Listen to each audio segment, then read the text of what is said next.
As soon as she sets them down in the cage, they say to each other, "We are two wild and crazy young women looking for fast times on a Saturday night." She's very upset. Of all the birds she could have bought, she had to buy the immoral ones. She's a religious woman. She goes to her priest and she says, "How do I change these immoral birds?"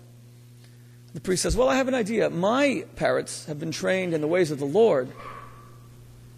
They're exceptionally pious. I will bring them, 2 male parrots, to your female parrots, and hopefully they will influence them to be more spiritual and more religious." She agrees, and on the day, the priest walks in holding his cage, and indeed, the parrots are models of piety. Both of them have little tentures in the middle of their heads, you know, the monk's bald spot, the hair only around the sides. One parrot is holding a little whip flagellating his body, and the other has rosary beads wrapped around his claw. One is holding a prayer book, the other is holding the Bible. And the priest opens the cage, and the 2 male parrots go with the female parrots. And immediately the 2 female parrots turn to them and say, "We're 2 wild women looking for fast times on a Saturday night." And the parrot, who was holding the Bible, slowly puts it down, takes the rosary beads off his claw, turns to the other parrot with the prayer book and says, "Close your book. Our prayers have finally been answered."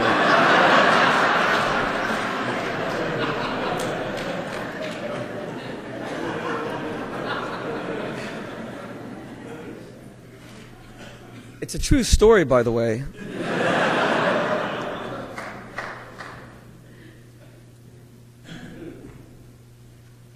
By the way, I love the Havdalah service. That was really nice.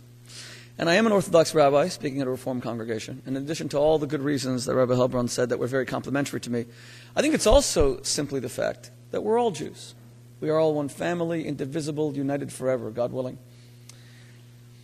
My friends, wasn't it once so simple and so straightforward? Boy meets girl, instant attraction, as in the story of these parrots. Okay, the story was a bit lascivious, but nonetheless, it was once so intuitive, congenital. Boy meets girl, girl meets boy. They're drawn inexplicably to one another. How did it ever get so complicated? How did relationships falter and fall in our times? To be married today is to serve as the butt of jokes. The Oxford Book of Quotations has hundreds of quotations about marriage. Nearly every single one is either humorous, slanderous, or extremely negative. I was a rabbi at Oxford University for 11 years. There's a man who buried his wife outside of Oxford in the 1780s. On her tombstone, it says, his name was Samuel Dryden, it says, "Here lies my wife, here let her lie. Now she's at peace, and so am I."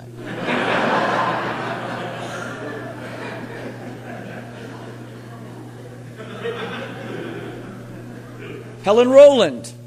Marriage is whereby a woman exchanges the attention of many men for the inattention of one.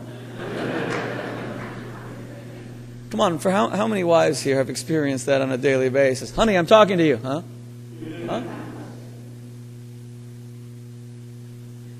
Sasha Guitry. When a man steals your wife, there is no greater revenge than allowing him to keep her.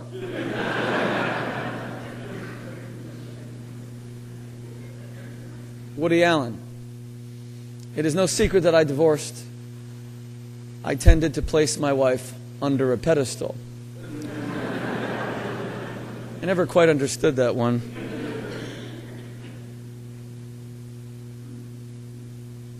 And look how miserable most married couples look. I mean, if you wonder, it used to be, when I first became a rabbi, especially at Oxford where the students were single, I used to get hundreds of phone calls from parents. "Check up on my daughter, or is she dating someone who isn't Jewish? I hear my son's dating someone who isn't Jewish." The great fear was that a child would marry outside the community. Today, a decade later, the fear is that they'll never marry at all. I get calls all the time. My daughter's 400 years old. I mean, the time has come already. The age of marriage has gone up in the United States. For men, it used to be 24 in the 1950s. For women, 22. Now it's 31 for men and 28 for women. It just keeps on getting older. And the reason? A lot of them have married friends. They look at how miserable their married friends are. I'm not crazy. Indeed, whenever you go to a bar at night, on a Saturday night, you know instantly who the married couples are. They're the ones who have not exchanged a single word, who just stare at each other with an empty blankness, and whose conversation consists consistently of, do you want to order more ice? Why do you think most married couples, 80% of married couples in America, on a Saturday night, the one night off a week that they have to do something together as a couple, romantic, they choose to go to a movie? Now that's fascinating. The whole week you've been preoccupied with children and job. And the one night that you can have for each other, real conversation, interaction, to foster intimacy, what do?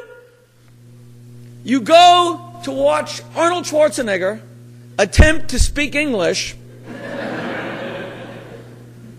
You go to watch Sylvester Stallone attempt to speak any language at all. That new Rocky movie came with subtitles. It was...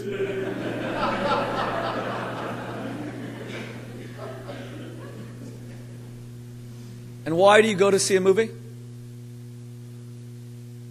Instead of going to, I don't know, a lounge where you could actually speak?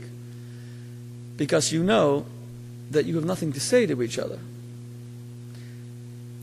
And that knowledge, should it occur, would provoke a crisis in the marriage. Better to avoid it completely by not even putting yourself in that situation. Because once the practical issues run out, you have nothing to discuss. I used to see this at Oxford all the time. Boy would meet girl. They would come to we had large Shabbos dinners for the students. Male student would meet a female student. They would start speaking Friday night. The next night they were going out on a date. And where would they go? They would go to a movie. Now this was incredible. They barely knew each other. And they wanted to get to know each other. What did they do? They went to a movie. And then they would sit completely passive and idle, sinking into a deep lounge chair, utterly uncommunicative, so that by the end of the film, he would walk out, hold her hand, and say to her, Sally, I had the nicest time with you tonight. I feel like I really know you now. They have not exchanged a syllable. And yet this is the state of modern relationships.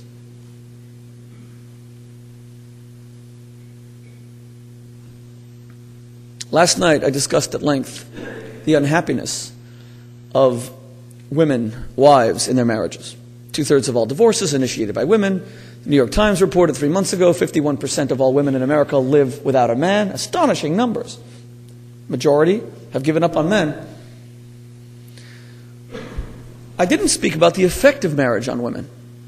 Are you aware of the fact that according to many surveys, married women on average are 20% to 25% heavier than single women?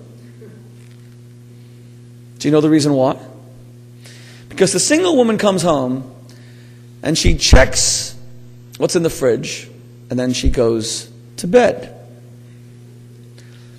But the married woman comes home and checks what's in the bed.